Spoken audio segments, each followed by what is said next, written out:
And in today's Sonic Racing CrossWorlds video, we're going to be rating all the CrossWorld courses. Last video we rated every base course in the game, or racing course, whatever you want to call them.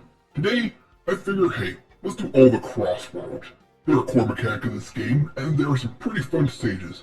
So, let's not waste time, let's do some rating. First up, we have Sky Road, and this is a cool way to start a CrossWorld. I guess it makes sense, there's no starting line. And boom, here we are, in the sky. Now, aesthetically, I love the stage. It has such a nice, soft color palette. And there's constant split paths you can take. For instance, at the beginning, you can take the left path or this right one, which is a little difficult and I'm not very good at taking it without hitting the corners.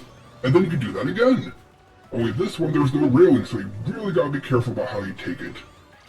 And then once again, you can choose to jump on a balloon or go around. There's just so many alternate paths that it never feels like you're going to be racing against somebody. And I love that. It's really good CrossWorld. Overall, I'm going to give it a 7 because I feel like it could be a little longer. Alright, next up we have The Great Casino Road. 1 second. And here we are. So, honestly, this is one of those worlds where I feel like I can't be partial or impartial to it. I love the stage. I've always loved the casino-themed stage and Sonic stages, and I don't know why. It has a couple of great drift areas. The music is great. I'm biased, I'm not gonna lie, but this is easily a 10 out of 10 for me. So many rings you can get. There's only a couple drifting sections, but it's so satisfying to learn how to drift here and take these corners so perfectly like that. So yeah, I'm biased and I don't care. This is a 10 out of 10.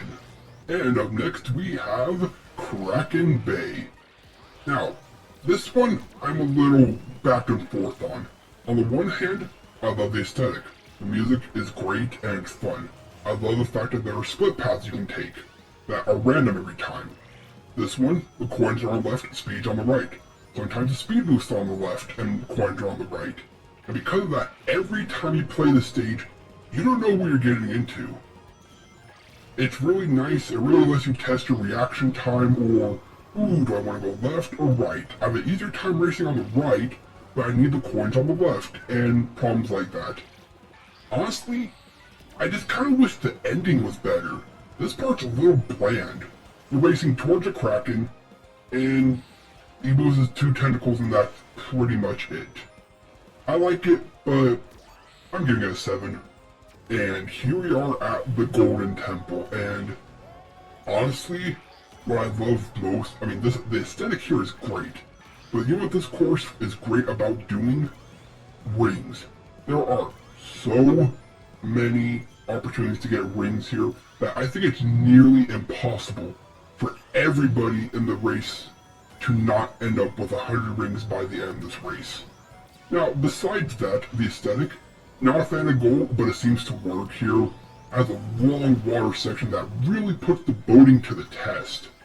There's even a couple cool shortcuts you can make, and I'm going to try to make one right now. Satisfying jump, you can get some rings. Honestly, I love this CrossWorld.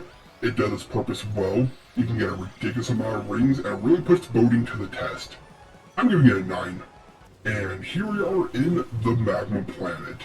Now, the first time I saw this, I thought, oh wow, really cool. Then in the open beta, I played it one too many times and started to get sick of it. Once again, I've been able to take a step back now that I'm not playing it every other race, it feels like. And I can appreciate it for what it is. It's great at flying, really feels like you're flying, if that makes sense. Because it's a space station, you know, it's almost like a space station, you're flying through a planet core.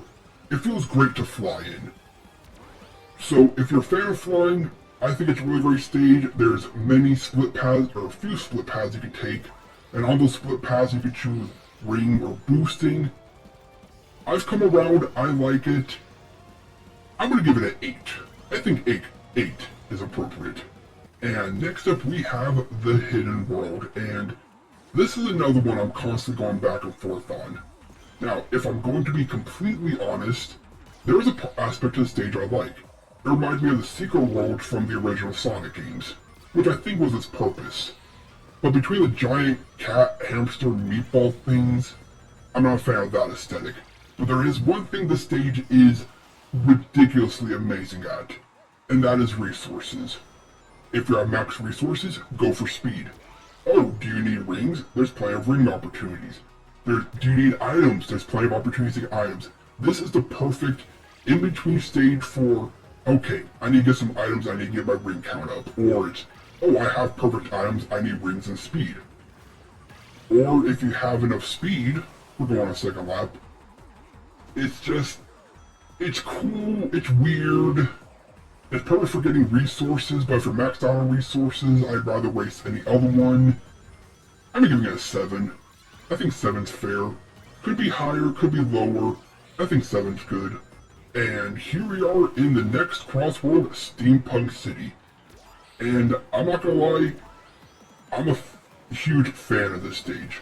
The train aesthetic, the setting aesthetic, it definitely feels like if we were to come here from Aqua Force, the change is just perfect, yet smooth, and most importantly, this course is fun to race. Why? Because of this section right here. You can go wide or you can stay on, and you just get some beautiful sneaking opportunities. You can cash out. There are multiple paths, but this is my favorite one. It's great, and what I love most is at the very end here, we go back to a flying section, right? But there's boost gates, and they're hidden behind these pillars of smoke which damage you. Overall, I can't be biased, but I'm going to. It's a 9 out of 10. And up next, we have Dragon Road, which is definitely one of those stages that feels unfair to compare to most of the other stages, even base stages. The music, great, although I'm not trying great on music. There's just such beautiful turns right here you could take. It's satisfying on these giant wide turns to get as close as you can and maintain your boost. Water section is a little long for my liking, but it's fun. There's a shortcut you can take right here. Get some nice rings. The dark Phoenix in the background making your position really change. If you're in the back, you get hit by feathers. If you're in the front, you gotta take a different path. It's great, it's fun, it's amazing. Perfect example of the CrossWorld mechanic. So, I'm gonna give it an 8.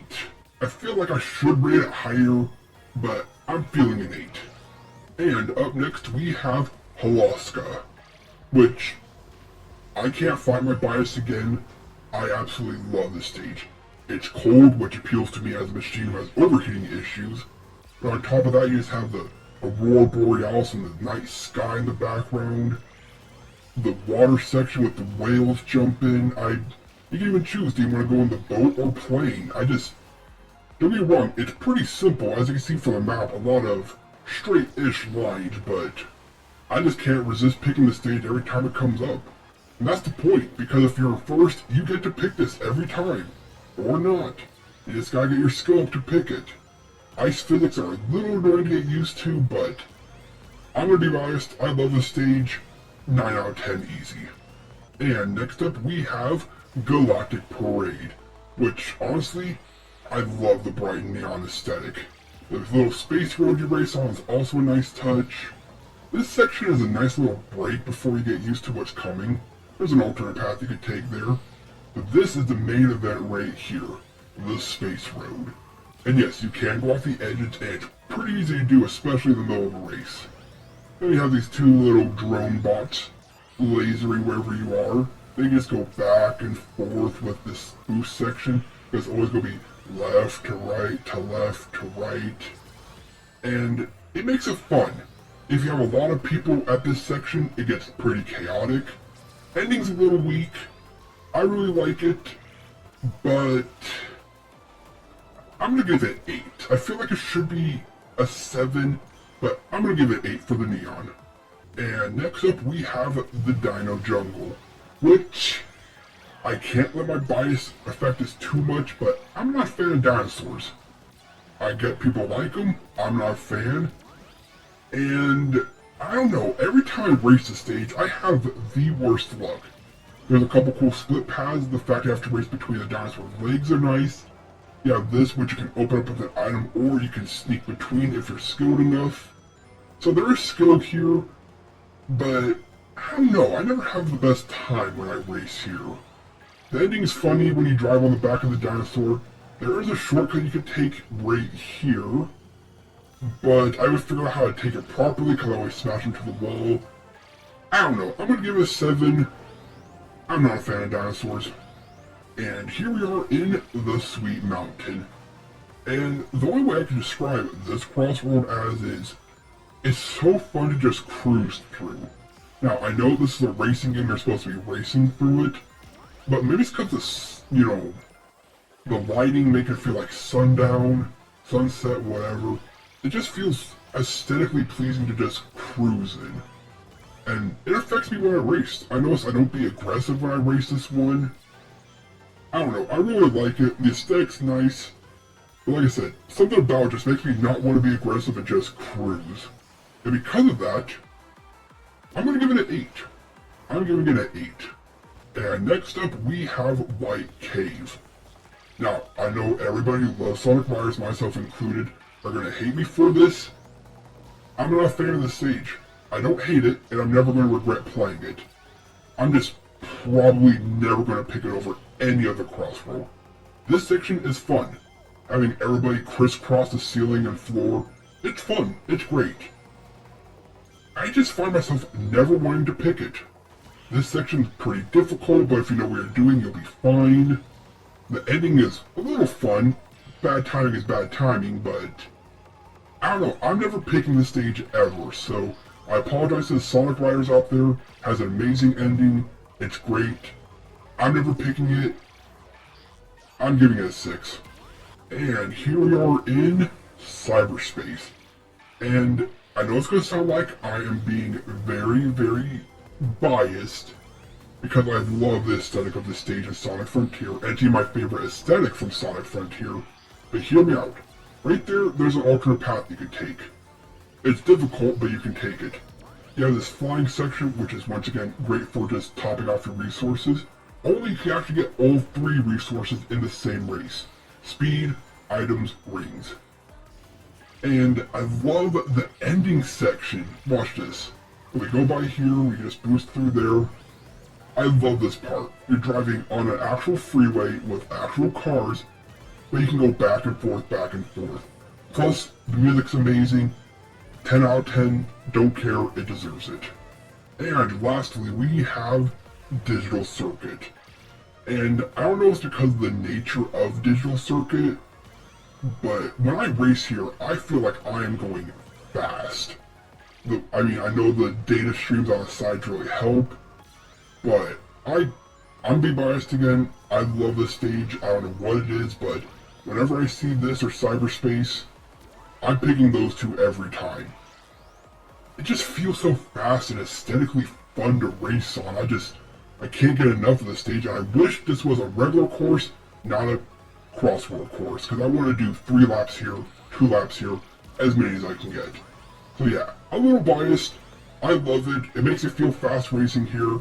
I'm also giving this a 10 out of 10. And there you have it, my ratings for every CrossWorld in this game. And a lot like my base CrossWorld, or my base course ratings, a lot of them are fun. There's only like one I would avoid, but even then, I'm not going to be mad if I race it. And because of that, I can be playing a course I don't like, but I can get a CrossWorld I love. And every race is just going to feel so different, and when you think about the fact that there's 24 base courses, 15 CrossWorlds, and those make up a different one each time, plus you have the frenzies. This game never gets old, it never gets boring, the designs are great. Honestly, it was just a lot of fun. I want to just keep racing, and the courses you can really tell are designed to make you just want to keep going and going. Do you have a favorite CrossWorld? You better be a first to pick it. Do you have a CrossWorld you don't like? You better be a first not to pick it. Overall, these games are amazing. I don't think I gave lower than a 6, and I think I only gave out 1 6 apiece. Great game, great design, I love it. Well, that was a lot of fun, and I hope you enjoyed as much as I enjoyed gaming. This has been TheMechanist, logging off. Until next time.